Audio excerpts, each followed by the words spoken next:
Hello, I'm Tomasz Smaczny.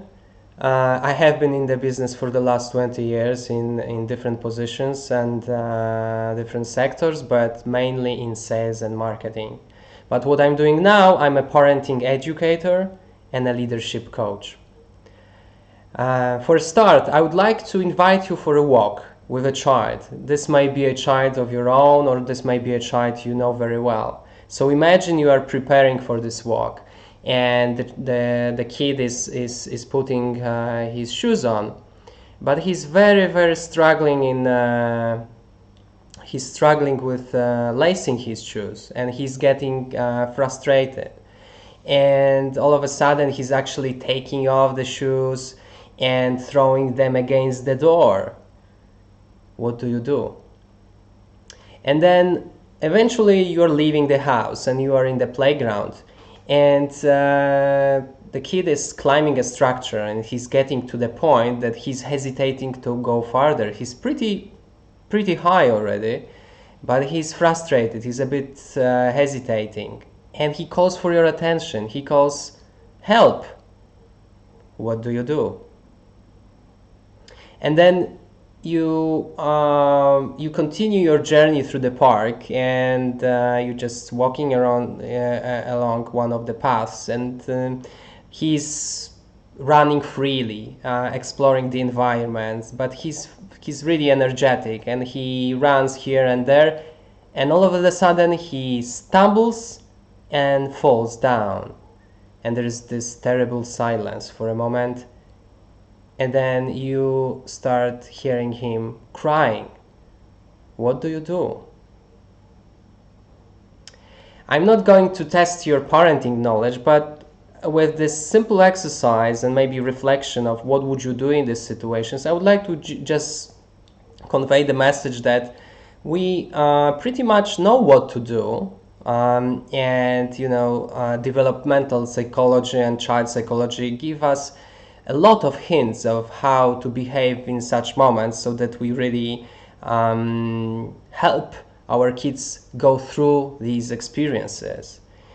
And I believe we can learn from this knowledge actually also in the business. And for a long time, I thought I was the only one, although I see that these two worlds are not that separate that one can think. Actually, these two words are about human relations and human communication. So I googled once whether there were other people thinking the same way, and I just came across Simon Sinek, who you may know very well, and he once said, "The closest thing to leadership is parenting." And I believe we can really get lots of inspiration from parenting into leadership. So today, we will look at the failure. So how to deal with failure in business, taking inspiration from what we can learn from mindful parenting. And I would like to refer to Gita's talk, because I really liked what she said at the end about being very subtle with offering help. So whatever you hear here today from me, it's not like it's not like a solid 100% advice that you should follow. It's just an inspiration, and whatever however it lands with you, that would be good. Whatever you can take from it. Okay, so if you look at this photograph on the right hand side, then you can imagine that a small child running. It's somewhere in the park, in the forest, and there is probably a playground. So he's running with his stick. He's just jumping from one bump to another. You can see a slide in the rear of this picture, and probably he's totally indulged in play. And so when you observe these children who are totally, into this playful mode, they would go from station to the station. So they would go from slide, go down, then they would go to swing for a few minutes, then they would run, they would go to a sandbox, maybe climb. They would be totally into everything and anything, enjoying play. And we may think, okay, so are there any successes and failures during this time? And obviously there are, but we even hardly can notice them.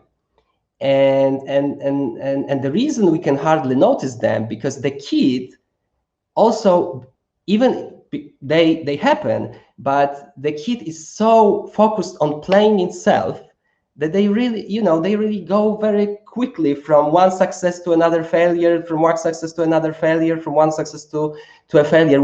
They even don't notice this because they don't matter so much. They're just part, an integral part of playing. On this structure, I can climb 4 bars, but maybe, yesterday I climbed 5. On a swing, I may just swing a little bit higher than yesterday. They would maybe notice this, but this wouldn't be the key thing that would occupy their mind. So what can we learn from this? Well, first of all, if we obsess, or maybe we're interested too much in, the success and failure, this playground could remind us that it's just part of something bigger. It's part of play. It's part of business. Yes. And so we can expect successes, expect failures, but what matters most is whether we still enjoy doing our business. Why are we here in the first place? And I believe if you enjoy doing your business, then you will thrive. So that's a good question to start with. Do I still enjoy what I do at work? If I'm so frustrated and if I'm obsessed maybe with success and failure. Now, if we agree that successes and failures are natural, and they are natural part of life and natural part of business, then I think teamwork and effort are not perceived and are not that natural, and they really wonders that we could appreciate more. But I would start from a child's point of view. Let's imagine there's a child coming from school and he brings an A being a very good mark, let's say. And there's a parent who says, oh, yes, you got an A in mathematics, so we will go to have an ice cream. Yeah, and the parent is very proud, the parent is very smiling. And then the other day, the kid is coming with an E, which, let's say, it's a very bad mark. And the parent would say, oh, okay, so no ice cream today, unless you do better, then there will be no ice cream. His tone of voice changes. He doesn't smile. He's not happy. And the message that the child is taking from these reactions over time is that actually the love and affection and attention of my parent depends on the mark that I bring. So he may be very motivated to get more A's, but not because he loves mathematics, science, or whatever, but because he would like to see his parents smiling. And this is not what would be the good for his healthy development. What a kid would expect, and maybe that what would help him to really focus on the job and also create a positive and very stable relationship with their parents would be that we acknowledge what happened. So you got an A, you got an E, but also talk about the effort, talk about the things that happened objectively that got him to this point. So if he gets an A, it would be good for a parent to say, yes, I really seen you have worked on this subject for the last 3 days, and I saw your frustration, and I saw you didn't come to see your friends because you want to finish this homework, and now you see you got an A, you know. And whenever an E happens, the parent would react similarly with the similar emotions. You know, you're still my son, and yes, you didn't work on this homework, you didn't work on these projects. Now you get an E. So you know the kid is focusing more on the subject, and he sees his parent all of the time behind his back, supporting him and assisting him in whatever happens. He's still a lovable child. And I think this is where we can also learn, and this is what we can also learn in the business, that we appreciate the effort and, for example, being together more, except for only appreciate successes, or maybe just discuss the failures. So that might be anniversaries, which we tend to celebrate, anniversary of a person being in the company, anniversary of the company itself. But it may be just after finishing this project, not talking about the outcome, whatever the outcome is, but talking about, okay, how many hours we put into this project, how many days, how many pages we have written, how many pages of code you have written. And if we put this together and just put it on somewhere on the screen, and so we can celebrate the effort we did as a team, because this is really matters, and the outcome may be different, but it's worth celebrating our effort. Or it may be even another day together. After all, it's just another day of our lives, and it's worth celebrating, you know, as sunrise and sunset. So it might be just a small thing every day that we you know make our team, and just give our team the sense that that we are happy to be with them, you know, bringing something small, candy or whatever, just to say, I'm happy I'm with you also today, because it's a wonder. It doesn't happen so much that we feel very well at work. Okay. Now, why do we have a problem treating failure naturally? I mean, this is something that is being discussed. This is something, you know, is something that frustrates us, and there's lots of attention behind the failure. And it's our history, it's life history that made it this way. So this is what we have learned at home. Usually, you know, maybe you can refer to your childhood, but many of us just heard the stories that I just described when we brought an A, when we brought an E. This is what we have learned at school, because we got grades, and there were teachers, and I remember from my experience, but maybe it's also your experience. If I got an A, the teacher would love me, would smile at me, would be very friendly with me. And I had friends who got, you know, D's and E's, and not only they got bad marks, but the attitude of a teacher was very negative. You know, they wouldn't talk to them, they wouldn't smile at them, they would treat them as a problem. And it's really, you know, that the division between these good students and bad students was really visible, not only in the marks, but with the attitude of a teacher.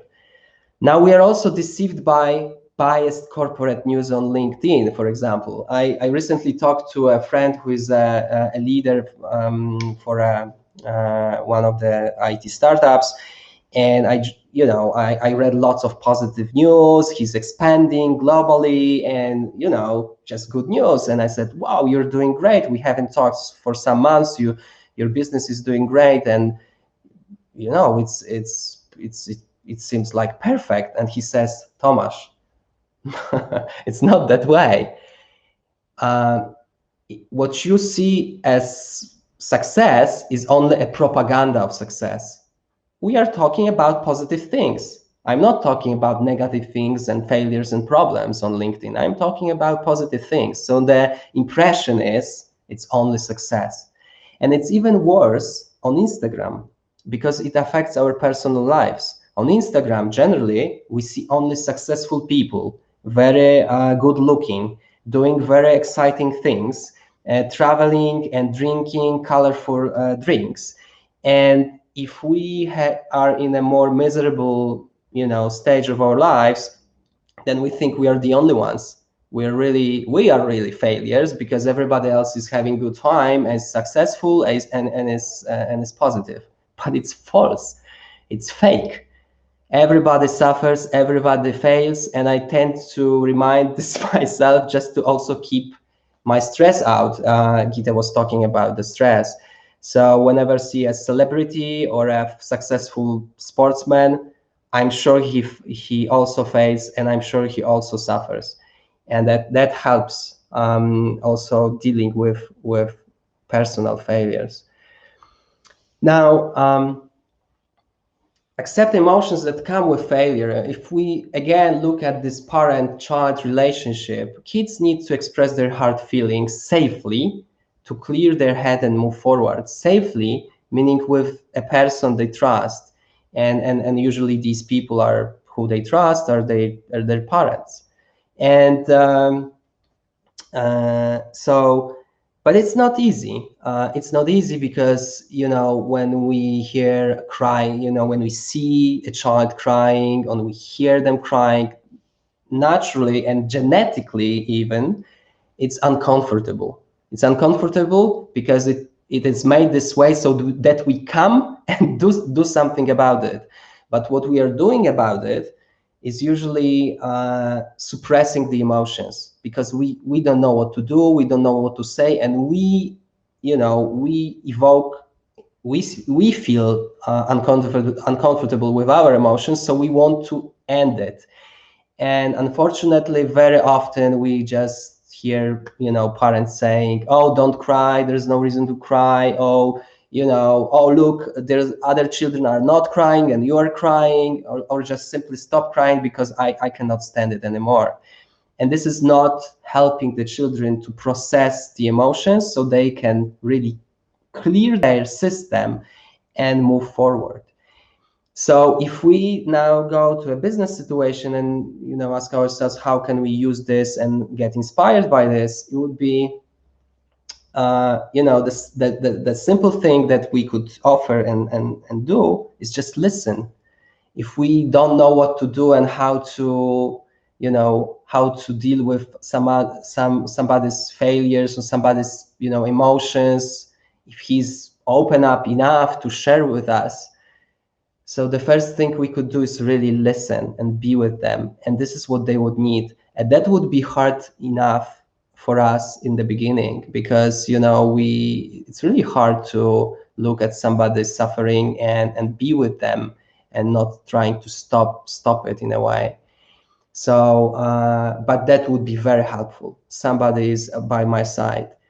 And then the next step, if we're more comfortable, instead of saying, "Oh, don't worry, there will be another project, it will be better, tomorrow is another day," and somebody else is even in a worse situation, we could just paraphrase and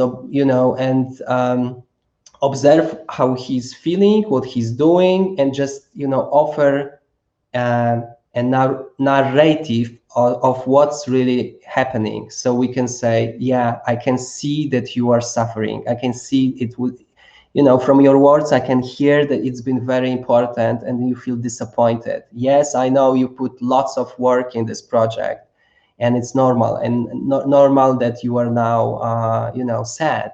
I see your pain." The acknowledgement of what's happening is very powerful, and it helps going through the failure and moving forward. Okay, now there might be also another part of the story where we can actually bear with somebody else's emotions, and that would be, let's come to this parent-child situation where the parent would say, "Okay, I can bear with your emotions, I can take whatever it takes, and I would like to protect you from this." So from this situation I described in the beginning, For example, there would be, a child is putting his shoes on and he's very frustrated. He cannot put his shoes on and he's throwing the shoes. So this protective parent would come and say, oh, don't worry, I will put these shoes on. Yes, yes, yes, let's do it. Yeah, okay, the shoes is on. Are you happy now? And to his surprise, child is not happy, because it was not about putting his shoes on.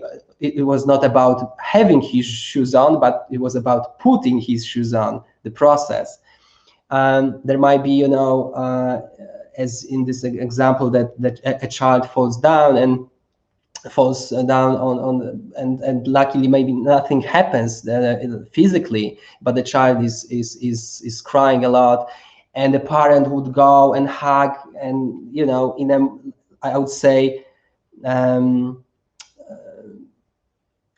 in this overdoing way, so that you don't need to cry, I'm with you, now you are safe, etc. Just protecting him from whatever small disappointment or struggle or suffering in the world. And that's not helpful either, because what kids need from parents in these moments is some kind of confidence that the kids, can handle their own problems. If they feel that parent is always there and is solving their problems and keep, and also protecting them from suffering, they may get an idea that they are not able to do it themselves. They are not able to go through pain. They are not able to solve the problems, and they are dependable for life. So they would always go to his parent for consolation and for advice. For how long, And if you think that, one of the parents' role is just to making children independent and just prepare them to go to the world by themselves, then it's not the best strategy.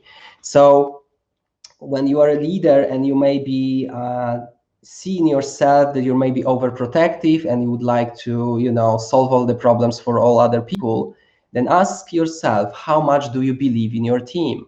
Do you think you are, maybe better at something? It might be true, but how much do you believe they can learn as well, they can handle?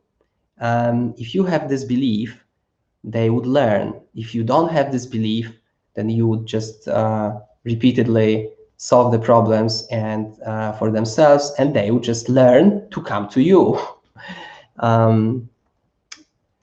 Okay, now, if you're a leader, let's say a project leader or a team leader, you may think, okay, so I agree, I would let my team to solve the problems by themselves. I would be maybe attentive to their emotions, but I myself, I wouldn't shed a tear. I would never show that I'm, that I'm weak, for example. But again, if we come to the parenting knowledge, then whatever we may say to the kids, so that they're open up in front of us, and they, whenever they have a problem, please talk to me. This is what we would like, kids to do when they come from school and preschool and would like to know what's happening, especially when they are sad. So we say, yes, it's totally fine. You can share with me anything, any bad emotions, fine. But if they don't see that we are doing the same, that we are modeling this behavior, they wouldn't believe. They wouldn't go this way.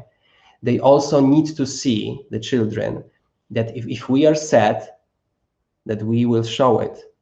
Not, with again, without overdoing, but if they see that there's a tear in my eye and they ask, okay, so Daddy, are you sad? Oh, and I say, oh, no, it's nothing, it's just I'm sweating, They will see there's some false message in this, there's fake, and they would do the same. They wouldn't tell me why they're sad, for example. They would say, oh, Daddy, there's nothing. It's nothing. It's just, nothing happened. No, there's nothing. So if you would like certain behavior and culture in your organization, just there's no other way than model it. And I'm not saying now, that if we have a failure in the company, so the leader comes to the stage and say, oh yeah, now there's a disaster, and then there will be disaster for forever, and for another month he will be going with his head down. But I guess there is this mourning period. So if there is an announcement of a bad news, just let it be uncomfortable and let it be painful for this day, on for some certain period of time, and not just 5 minutes, so that we say, okay, so we failed, but there's so many positive things. So there's this one small bad thing, but there's 1,000 of positive things, while everybody feels that really something bad happened and they need time to process it. And the leader, if he is brave enough and he says, yes, I'm also disappointed, I'm also sad, and I'm also angry, and I'm with you on this, okay? And this is the day of the failure, fine. But then if we come back to the first slide, and the leader likes his job, then naturally the next day he comes to the next day, or maybe in a few days, or whatever time time is needed, he comes back to the office, and he would say, yeah, I'm now focusing on something else. I just go past what happened. That was then. I felt bad, but today there is another day, and I'm enjoying what I'm doing. So we are focusing on something else. Are you with me? And that would be more authentic, and I guess help people to go through this failure better. Now, lastly, there's a good question when we raise our children, whether we plan for this moment, whether we plan, if you go out for a walk, whether we plan for this walk, or whether we plan for a lifetime. Yeah, because if we plan for this walk, then we may really be very impatient with the time that kids take to put their clothes on, so that so we go faster. Okay, so I will help you. I'll put you on the jacket. We have to leave. We're in a hurry. Maybe we're hurry. Maybe we're not. So that would be a plan just for this situation. But if we think long term, that we would like our kids to learn and innovate and solve problems by themselves, we would give them time, lots of time, and we would give them our patience, because we always know that we would do things faster and better than them, and that requires our patience not to interfere with too much. And I believe it's the same with the business. If you plan, for a short-term result, you're very biased, and you tend to do things for the people, and maybe you have the plan and they just have to execute. But if you plan for a longer period of time, and you would like to build the team that would in the future maybe create things that you can even not imagine now, then it needs time, it needs your patience. And I believe, coming back to the beginning, if you enjoy what you are doing, then you will have this time, you will have this patience, and you will thrive in the business you are doing, just like kids in the playground. Thank you very much. I know my Q&A is not possible right now, probably because I just running out of time, but I will be in Gathertown right after this talk. And please also join me on LinkedIn or on social media if you like to connect and speak. Then I would be happy to meet you. Thank you very much. Hey, thank you, Tomasz. That was really, really nice. Thank you. I really liked what you said about acknowledging the pain as well, not just the end results. That was really, really nice. Yes. And when the leader sort of shows pain, that they're able to express their pain and not suppress it and say, oh, everything's fine, don't worry, that is fine. When we're able to do that, then the children are able to follow that example. Exactly. Important. Yeah. Thank you so much. Thank And you, yes, Crystal. No worries. If you have any questions for Tomasz, please join him in Gather Town. Oh, there's actually a question for you. Do you have some favorite books about parenting? That's a good question because actually I'm writing one now. So I would say the perfect book is not available yet. My favorite. But it's interesting. Just maybe an answer in a different way, because it was also interesting. Simon Sinek got the question from the audience once. And it was a talk about leadership, and he got a question. Okay, what's your favorite book on leadership? And he said the one book I would advise you would be, I can maybe the title in English would be a bit different, but it's a worldwide bestseller. So he would recommend a parenting book which is called How to Speak So That Our Kids Listen, something like this. There's a whole series of books, and he would recommend this book as a leadership book, but I think it's also a very good parenting book as well. But I can give you some other titles, especially the direction I like going, and I took also I use in this speech. There's some books available in English that I could recommend, but I guess it would be good. I can do it like after this talk. Yeah, in gallery. Yeah, that would be great. Thank you. Thank you so much. Oh, and Natalia says, I know that one, and I feel it's in your presentation. Oh, that's really nice. Elena says, I think I might be ready to be a parent. Well, that's good news. That must have been very inspiring for you, It's Elena. great. It's great. It says Um, something about, maybe you're thinking about it already for some yeah. time. No, okay. Okay. Okay. Okay, so now thank you so much, Tomasz. And now we're going to go over to Gather Town, Sure. where we can all gather with the other people in track two, as well as the other speakers. So I'm going to put the link here in the chat. Okay. And you should have a password to access that. Let me just Yeah. copy the password in case you don't have it, so you don't look for it Yeah. everywhere. And I hope, just to finish the meeting, I know, Crystal, it was very stressful for you as well. But you handled it very well, and I just appreciate your effort waiting for me. So Thank you. Thank you so much. I think this talk was literally the best talk to have just after that. It really does help. yeah. Okay, so I will see all of you in Gather Town. I'm going to be joining as well. Thank you so much. See you later. See you. Bye bye. Thank you, everyone.